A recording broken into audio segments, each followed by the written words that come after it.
একটি টি-20 ম্যাচে ইনিংসের প্রথম বলেই আসলো 15 রান, সেটাও কিনা বাংলাদেশ প্রিমিয়ার লিগ বিপিএলে, যেটা বিশ্বে আর কখনো ঘটেনি।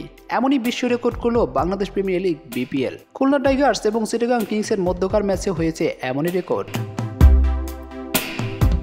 চিটাগাং কিংস বনাম খুলনা টাইগার্সের মধ্যকার ম্যাচে শুরুতেই ব্যাটিং করে খুলনা টাইগার্স তাদের স্কোরবোর্ডে তুলে 203 রান। পাহাড় সমান 204 রানের লক্ষ্যমাত্রা নিয়ে ব্যাটিং করতে আসে চিটাগাং কিংস। ইনিংসের প্রথম ওভারে টাইগার্স ক্যাপ্টেন মেহেদী হাসান মিরাজ বোলিং আক্রমণে নিয়ে আসেন ক্যারিবিয়ান দানব হোসেন থমাসকে।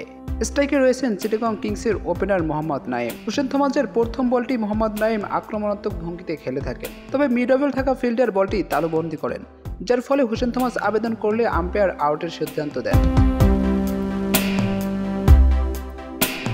মোহাম্মদ নাইম বাধ্য ছেলের মতো সাজঘরের পথ ধরেন, তবে কিছুক্ষণ পরেই বদলে যায় পাশার দান বদলে যাওয়ার কারণ হচ্ছে থার্ড আম্পায়ার বলটি নো বল ঘোষণা করেন, যার ফলে মোহাম্মদ নাইম আবারও ব্যাটিংয়ে ফিরে আসেন। পরের বলটি হোসেন থমাস করেন ডট বল, এর পরের বলটি নো বল। সেই নো বলে মোহাম্মদ নাইম সজোরে ফাইন লেগের উপর দিয়ে ছক্কা মারেন, যার ফলে 1 বলে 8 রান অলরেডি স্কোরবোর্ডে জমা হয়েছে।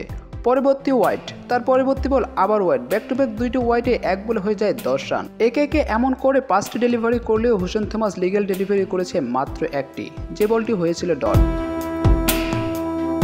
পরবর্তী 6ষ্ঠ ডেলিভারির জন্য হোসেন থমাস যখন বল করলেন, তখন সেই বলটি আবারও নো বলের সিগন্যাল দিলেন আম্পায়ার। এই বলে আসে 4 রান। 4-এর সাথে অতিরিক্ত 1 রান যোগ হলে হয়ে যায় এই বল থেকে 5 রান। সর্বমোট 1 বল থেকে 15 রান দেন হোসেন থমাস। এর পরবর্তী দ্বিতীয় বলটি অবশ্য ডট হয়। সব মিলিয়ে ক্যারিবিয়ান এই বোলার এই ওভারে করেছেন মোট 12টি ডেলিভারি।